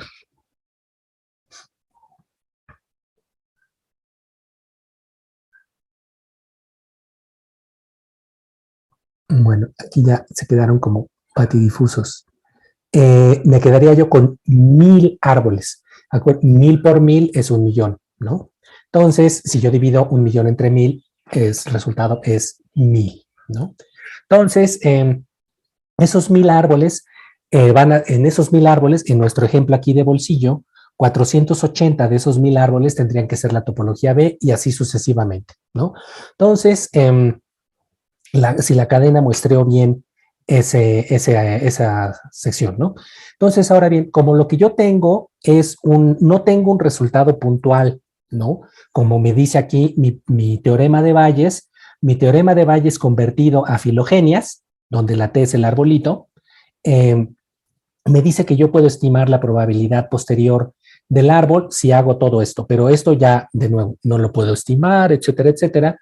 Entonces, mi resultado, en vez de ser un solo arbolito que tenga 48%, así sucesivamente, es una muestra, o sea, una distribución de árboles, ¿no? Una distribución que son, por eso esto tiene aquí como de una función, son funciones de probabilidad, ¿no? Eso ya son como technicalities de la estadística, ¿no? Y ahí va el Stormtrooper que se pone bien emocionado de que tiene una densidad de probabilidad, ¿no? Tenemos esas densidades de probabilidad. Déjenme pasarme a esta parte de la presentación para que no perdamos el hilo. Miren, si yo hiciera una gráfica con esos valores, con los valores imagínense aquí que el valor, ¿cómo se llama? El parámetro que estoy muestreando es la forma de la gama. La forma de la gama, ustedes ya saben que puede variar de más o menos entre 0 y 2 para filogenias, etcétera.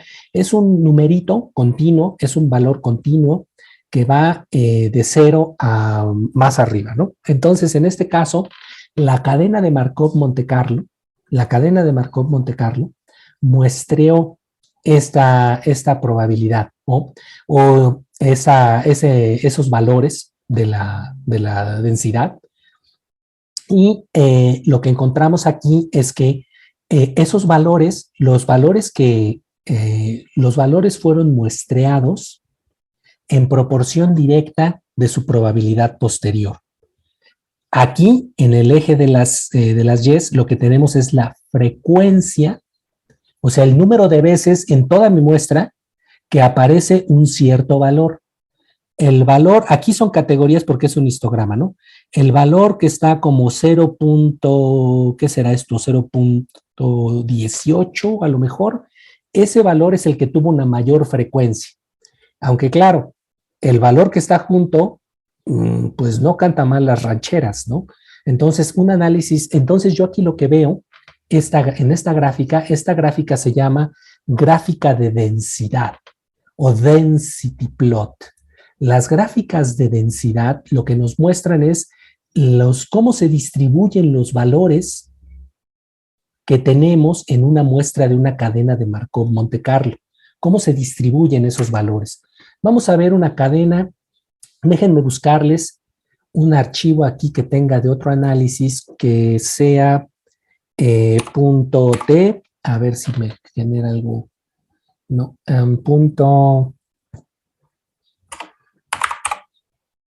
.com. Vamos a ver.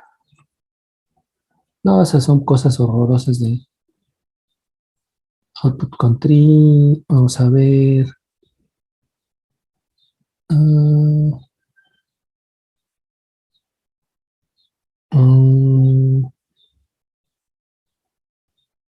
Lo que quiero. Nectarina, ni me acuerdo cuando hicimos eso. Ok, aquí debe de venir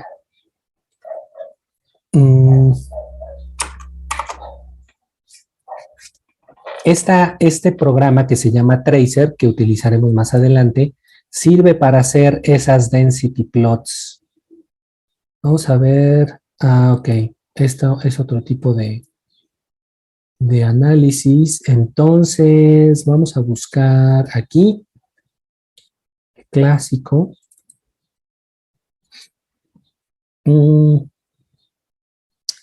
Punto P. Aquí vamos a ver, ahí está. Entonces, aquí en esta gráfica, lo que vemos, por ejemplo, reportado, es la verosimilitud del árbol. Entonces, cada árbol tenía una cierta verosimilitud, ¿no? Entonces, aquí se ve, vamos a hacerla, en vez de que sea, ¿cómo se llama? de que sea como un histograma, vamos a hacerla una buena gráfica de densidad y se ve de esta manera, como si fuera esta distribución de valores. Y aquí a lo mejor, si se quieren simplificar un poco el asunto, imagínenselo como la distribución normal. La distribución normal que parece fantasmita y que en este caso, pues, sí realmente parece un fantasmita, ¿no? Casi todo se distribuye ahí alrededor de la media. Aquí lo que nos está mostrando es la verosimilitud está graficada la verosimilitud de los árboles que fueron muestreados. Si ustedes se fijan, los árboles de mayor verosimilitud no son necesariamente los árboles de mayor probabilidad posterior. O sea, ahí chéquense eso, échense ese trompo a la uña, ¿no? Se consideraba mucho que al principio, hace 15, 20 años, se criticaba mucho los análisis bayesianos y se decía, no, es que todo está en función de la verosimilitud y la verosimilitud va a ser siempre el árbol más muestreado, el que hay mucha correlación, etcétera. Pero cuando ves la distribución de los datos, pues no necesariamente, mi amigo. Fíjate aquí que los árboles de mayor verosimilitud, o sea, los que están más cerca del cero, aquí está el cero, no son necesariamente los árboles que fueron muestreados con una mayor frecuencia. El valor, aquí está la frecuencia. Esto que dice aquí, density, es la frecuencia con la que aparece este valor de verosimilitud en mi muestra que contiene, creo que en este caso contiene 5,000 árboles, ¿no? Son 5 millones de lo que corrió la cadena. 5 o 50, creo que 50 millones. Y entonces deben de ser 50,000. Bueno, o le reduje a 5,000, una cosa así. El asunto es que es un bonche de árboles y aquí podemos ver los valores que asume o que tienen una mayor frecuencia en la distribución, ¿no? Ahora bien, hay otros parámetros que también se muestrean, ¿no? Acuérdense que son 7 categorías las que se tienen que muestrear. Esta es la longitud de las ramas, tree length, y la length es la longitud, ¿no? Luego, la tasa de transición de A a C, la tasa de transición de A a G. Acuérdense, mi modelo tiene 7 categorías de parámetros. Entonces, la proporción, el porcentaje de A, estas son las frecuencias de las bases. Y esta alfa tiene que ver con en realidad es el parámetro que define a la distribución gamma, ¿no? Entonces, ahora bien, ¿qué más podemos ver aquí que sea relevante? Bueno, aquí vemos la distribución de valores que corresponde a esto, ¿no? Y que corresponde a esta idea de que lo que estamos muestreando, lo que obtenemos en un análisis con una cadena de Markov-Monte Carlo, no es un valor puntual. Lo que obtenemos es una distribución de valores. En esa distribución de valores, el valor con mayor frecuencia, los valores aparecen en proporción directa de su probabilidad posterior. Los valores que aparecen muchas veces tienen una mayor probabilidad posterior, los valores que aparecen pocas veces tienen una menor probabilidad posterior. Así es como funciona la cadena de Markov-Monte Carlo. Ahora bien, eso es con respecto al resultado. Ahora, ¿cómo sabemos que la cadena de Markov-Monte Carlo ya tomó la muestra necesaria, ¿no? Y con eso vamos a terminar la sesión de hoy porque ya casi son 1 hora y pico de rollo y yo ya los veo un poco patidifusos, ¿no? Ustedes imagínense que a lo mejor todavía no les toca, pero cuando les toque la materia de hongos y puedan tener la oportunidad, esperemos que sí, de salir, aunque sea a colectar a la Marquesa, ¿no? A los bosques que están en los alrededores de la Ciudad de México. La Marquesa es famosa, además de por sus bellos parajes, por sus quesadillas. Entonces, imagínense ustedes que la promesa de su profesor o profesora es, habrán quesadillas al final de la colecta, pero coléctenle bien. Ustedes suben con sus compis, con sus compañeros, sus colegas, sus cuates, lo que sea. A lo mejor suben con la persona que más odian. Esas cosas luego suelen suceder. Ustedes suben al cerro, ¿no? Entonces llegan de repente a un claro que está lleno de hongos. Bellísimos, todas las formas, colores, tipos de esporomas. ¿Se acuerdan ustedes de sus clases de sistemática donde se hablaba de la evolución del esporoma, etcétera? Y se lo empiezan a imaginar la evolución ahí actuando enfrente de ustedes, ¿no? Entonces, lo que hacen es, esa es la zona de mayor probabilidad posterior. Técnicamente, si ustedes son el explorador de la cadena, ustedes convergieron, y eso es lo que se ve en esta gráfica llamada gráfica de trazo. Ustedes convergieron en la zona de mayor probabilidad posterior. Esto es, pasaron, así como el explorador, el Stormtrooper, subieron, subieron, subieron, subieron, hasta que llegaron al prado, donde hay muchos hongos. Eso quiere decir que convergieron en la zona de mayor probabilidad posterior. Lo que hace esta zona, esta gráfica de trazo, es que si ustedes se fijan en el eje de las Y's, lo que tenemos es el valor que asume el parámetro. En este caso no sé exactamente qué parámetro sea, pero el rango de valores que puede asumir va del 2 como al 10, ¿no? Entonces este es el valor específico que asume el parámetro. Y en el eje de las X lo que tienen ustedes es el número de generación. O sea, esto lo que me va describiendo, las gráficas de trazo, lo que describen es el comportamiento de la cadena. El comportamiento de la cadena en función de si ya convergió en algún lado o no convergió en algún lado, ¿no? Entonces, como ven, cuando arranca la cadena, está en zonas muy feas, en zonas muy gachas de probabilidad posterior baja, pero el Stormtrooper sube, sube, sube, sube y de repente converge en la zona de mayor probabilidad posterior. Aquí esto representado por ¿cómo se llama? Esta animación, en donde aquí tenemos 3 cadenas que van corriendo como locas y de repente llegan a la zona de mayor probabilidad posterior y aquí se ve, es como si tuviéramos la gráfica de densidad en tiempo real, ¿no? Y de repente llegan a esta zona, convergen y empiezan a muestrear como locas, ¿no? Entonces empiezan a muestrear, muestrear, muestrear, muestrear, muestrear, muestrear, ahí, ¡paz!, como locas. Muestrean, muestrean, muestrean, es esta parte de la gráfica que se llama mezclado y crece un montón la densidad de probabilidad, ¿no? Entonces, eso nos va diciendo, digamos, casi, a veces lo podríamos ver como en tiempo real, cómo va comportándose la cadena de Markov-Monte Carlo. En primer lugar, la cadena tiene que converger, o sea, ustedes tienen que llegar al prado, al claro en donde están todos los hongos, pero no nada más basta con llegar ahí, tienen que colectar los ejemplares, porque si no, si lo que ustedes hacen es, por ejemplo, se toman la selfie con los hongos atrás de ustedes, y ustedes diciendo, misión cumplida, valgo 1000, trabajé horrores, me merezco un descanso, etcétera, etcétera, e inmediatamente se bajan a comer sus quesadillas. Acuérdense que en la Ciudad de México tienen ustedes la posibilidad de comer las quesadillas con queso o sin queso y nadie los va a juzgar. Entonces, aprovechen esa posibilidad. Entonces, convergen, pero no tienen la muestra, no mezclan. Entonces, el mezclado, la parte de la gráfica que nos indica el mezclado, nos indica qué tan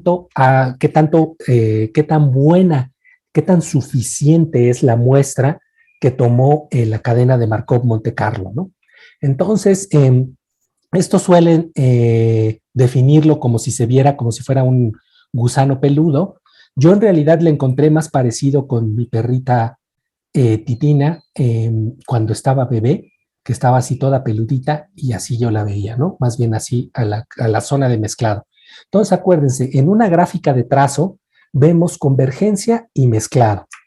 Ahí sabemos si corrió bien todo. ¿Qué pasa si la cadena de Markov-Monte Carlo está medio loca y no quiere correr lo suficiente?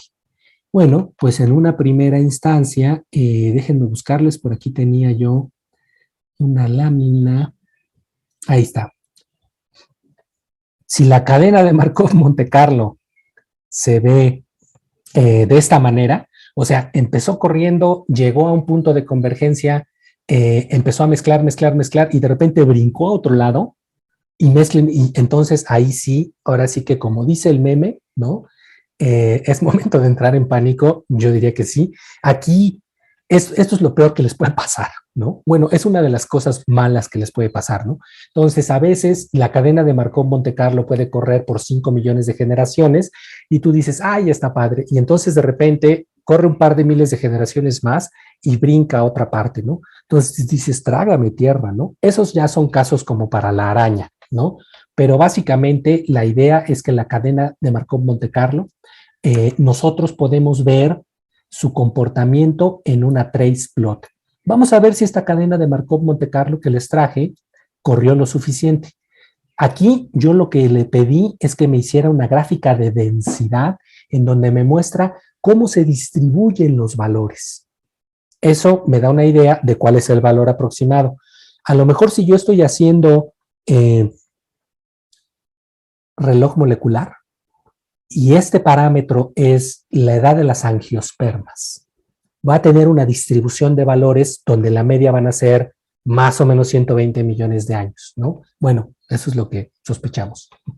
Y dependiendo de qué tan certero sea ese estimado, esta distribución va a estar más picuda o menos picuda. Si hay mucha incertidumbre, y aquí también parte de la belleza de los métodos bayesianos. Aquí trae el remedio con el trapito. Si esta gráfica estuviera muy aplastada, vamos a ver otros valores. Esta está un poco sesgada, ese es el prior. Esta está súper paradita, ¿no? Esta es la longitud de las ramas. Entonces, casi todos los valores están agarrados en esta parte, ¿no? Está muy, muy, muy estrecho. Esta se ve un poco más apachurrada. Los valores de otros parámetros, vamos a ver. Bueno, ese es otro. Eran parámetros categóricos, las frecuencias de las bases. Y ahí está, a lo mejor, híjole, se ve bien extraña, ¿no? Entonces, SM1 no me acuerdo bien qué parámetro era. Se los debo para la otra sesión. Pero entonces, regresemos a la verosimilitud de los árboles. Entonces, ahora bien, la verosimilitud de los árboles me va diciendo, me va dando una pista de por dónde va la cadena de Markov Monte Carlo, en lo general. Si yo con esos datos, en vez de hacer una density plot, hago una gráfica de trazo, una trace plot, tarán, ándale, chiquito, eso sí es un gusano peludo. Aquí la zona en donde brincó de la zona chiquitita a la siguiente zona, a la zona donde estuvo muestreando, donde estuvo haciendo el mezclado, ¿no? Ahora que pasó el día de la Santa Cruz, cuando haces la mezcla y luego echas el colado, ¿no? Entonces, donde hizo el mezclado, pues parece bastante denso, el mezclado está bastante denso. Y como no muestré tan fuerte, el tamaño efectivo de muestra, acuérdense, eso tiene que ver con la correlación. Los valores, todos están muy altos, ¿no? El valor mínimo en esto es 200, pero eso lo hablaremos a lo mejor la sesión que entra, ¿no? Dejemos algunas cosas para la otra sesión, en donde haremos algo también práctico directamente, ¿no? Entonces, como ven, aquí muestreo, hay una parte que está como grisecita, más clara, y esto es los bayesianos en sentido estricto. O sea, un bayesiano así de hueso colorado te diría, todos los valores que obtengas en tu cadena de Markov Monte Carlo son necesarios. No le quites nada, utiliza todo.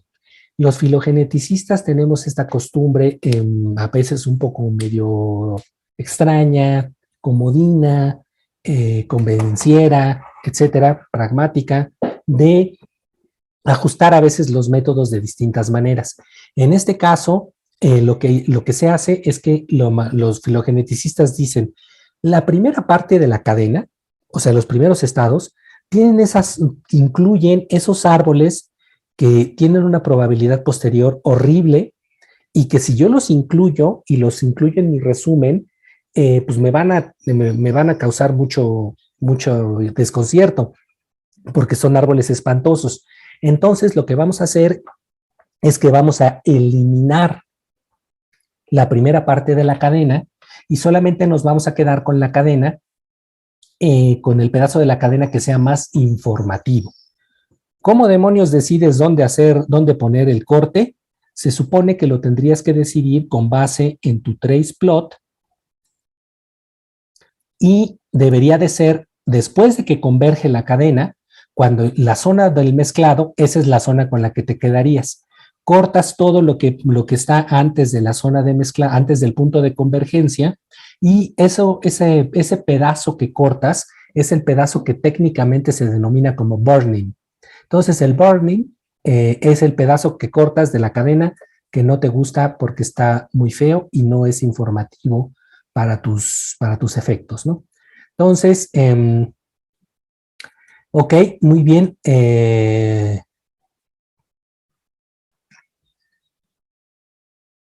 Ok, muy bien. Entonces aquí le voy a parar, ¿no? Porque si no se me van a poner como medio patidifusos, ¿no?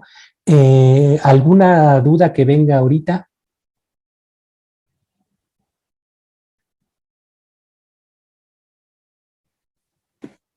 ¿Por qué yo? Ujú. ¿Por qué a veces corre mal la cadena de Markov? ¿Se debe a los datos? ¿A que tus datos están mal? Excelente pregunta y excelente respuesta.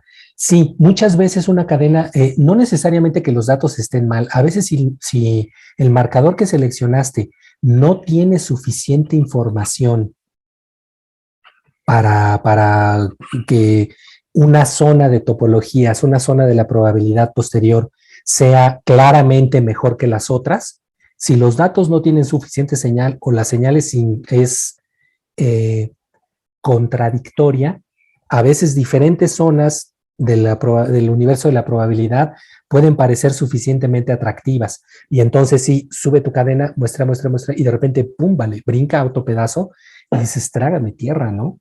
Y ni modo, pues hay que correrla. Ahí sí, contra ese tipo de situaciones, y eso suele suceder cuando tu alineamiento a veces no tiene suficiente información. ¿Y a qué me refiero con no tiene suficiente información?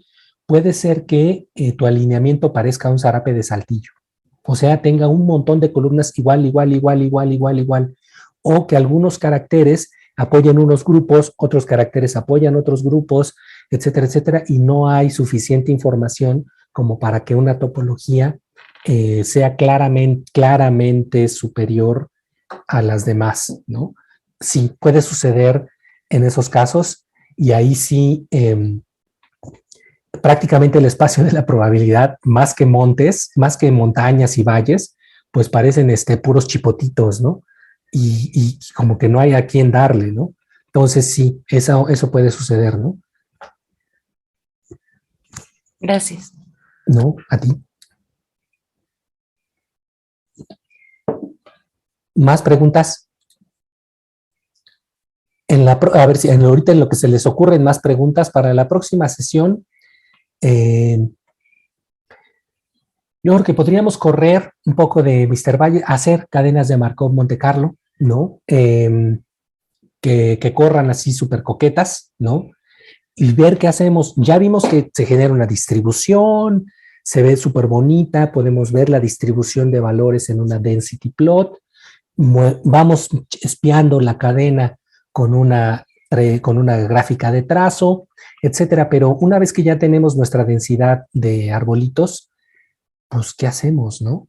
Eh, Les recomiendo ver, de nuevo, vean los videos la respuesta está escondida en los videos de eh, soporte de Bootstrap y eh, búsquedas heurísticas. Ahí van a encontrar pistas acerca de qué hacemos después con los resultados que obtenemos, ¿no?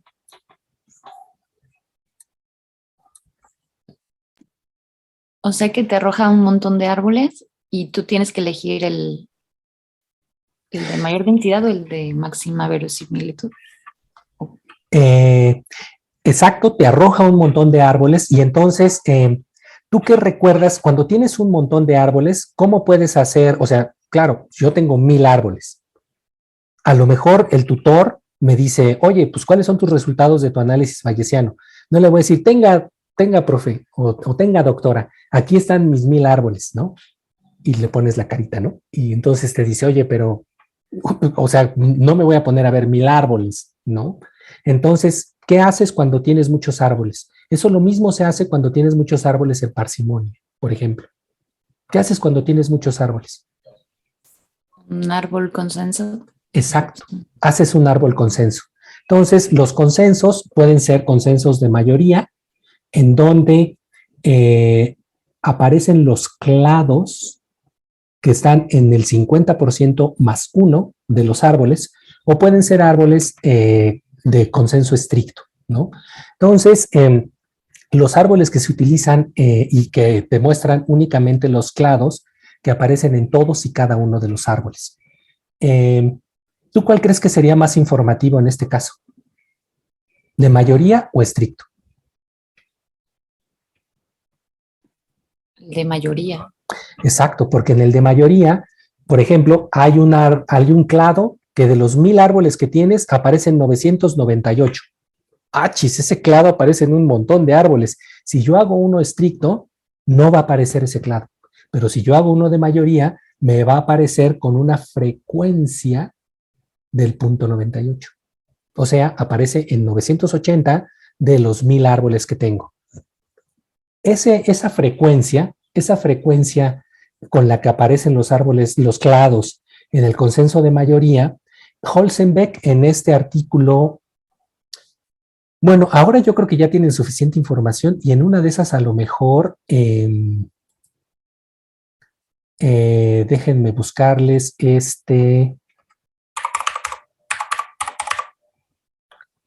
este artículo, a lo mejor igual nos lo podemos aventar porque ustedes son unos estudiantes muy avesados y ustedes pueden con todo.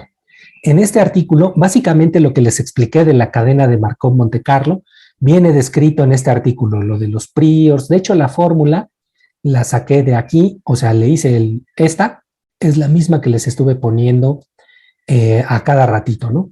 Estas son las densidades de probabilidad. Yo traté de aquí está la R de Metrópolis y Hastings, ¿no? Aquí está el desglose de cómo vamos haciendo, cómo nos lo vamos quedando y luego viene ahí algunas aplicaciones, ¿no? Básicamente esto es lo de la clase de hoy. Si ustedes se fijan, este paper, este artículo es del 2002, tiene 20 años de edad. O sea, a lo mejor puede tener más edad que tal vez alguno de ustedes, ¿no? Entonces, trátenlo con respeto. Pero el asunto está en que aquí Holzenbeck, que es, digamos, después de Felsenstein, es una de las vacas sagradas de la filogenética paramétrica, Frederick Ronquist también, y son ellos los que, Holzenbeck y Ronquist, son la cabeza del equipo que escribió el programa Mr. Bayes. Entonces, en aquel entonces habían diferentes formas de tratar esa muestra de árboles. Algunos decían, hay que seleccionar el árbol de mayor probabilidad posterior, ¿no? Entonces, esa era una solución. Otra solución, y era un solo árbol el que tenías. A lo mejor el tener una distribución y reducirlo a uno no parecía ser como tan divertido, ¿no? A Holzenbeck y a Ronquist se les ocurrió, bueno, ¿qué tal si hacemos un consenso de mayoría y la frecuencia con la que aparezca cada clado la debemos de interpretar ¿cómo la interpretarían? ¿Ustedes qué creerían que representa esa frecuencia? Un clado aparece en 980 de los 1000 árboles. Tiene una frecuencia de 0.98. ¿Qué representará eso? ¿Es 0.98 de qué?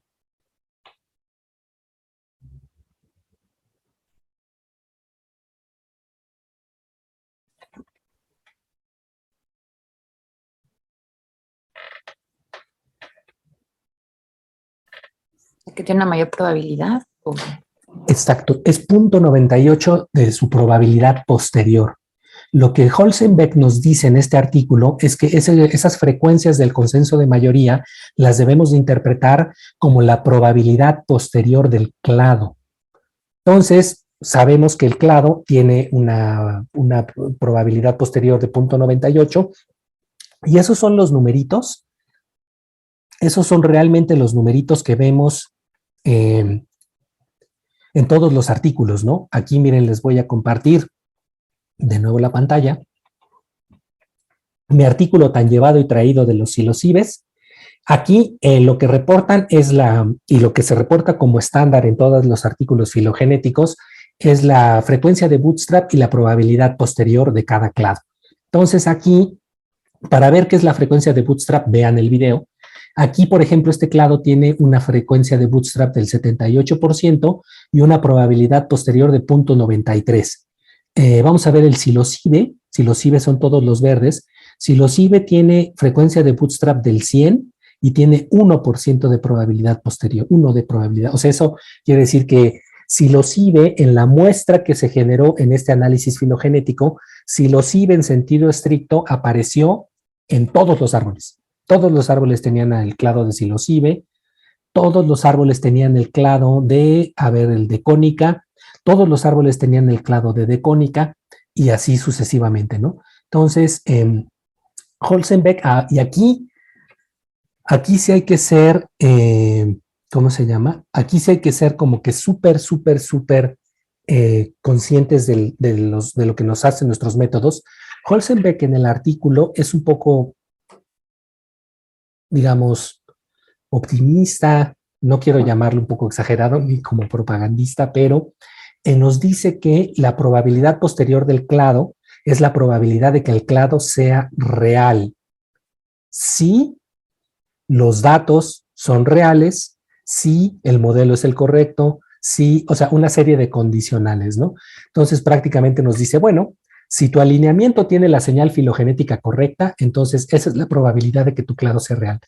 ¿Y cómo puedo saber si mi alineamiento tiene la señal filogenética? Ah, bueno, ese es otro rollo que va más allá, ¿no? O sea, esta elusiva cosa de la verdad, como diría Niurka, o sea, podemos decir a lo mejor que es lo mejor sustentado con base en el análisis que hemos hecho, etcétera, etcétera, con base en la información disponible, el clado se recupera con una alta probabilidad posterior y esas probabilidades posteriores son de nuevo condicionales a los datos, etcétera, etcétera, ¿no? Entonces, pero así es como se interpreta y así es como se hace el resumen, ¿no?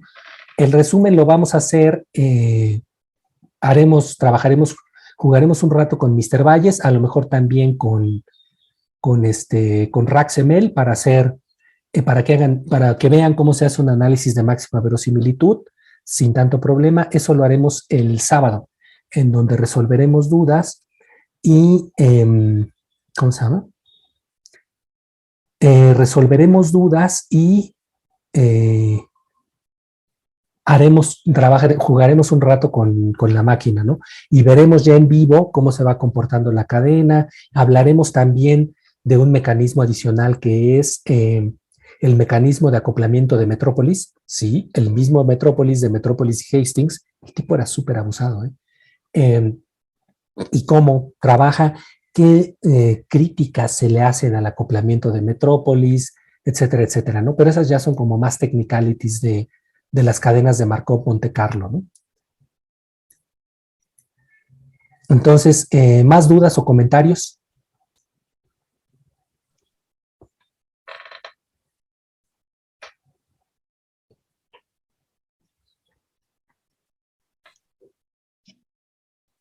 Ok, muy bien. Entonces, ok, sí, voy a parar la grabación.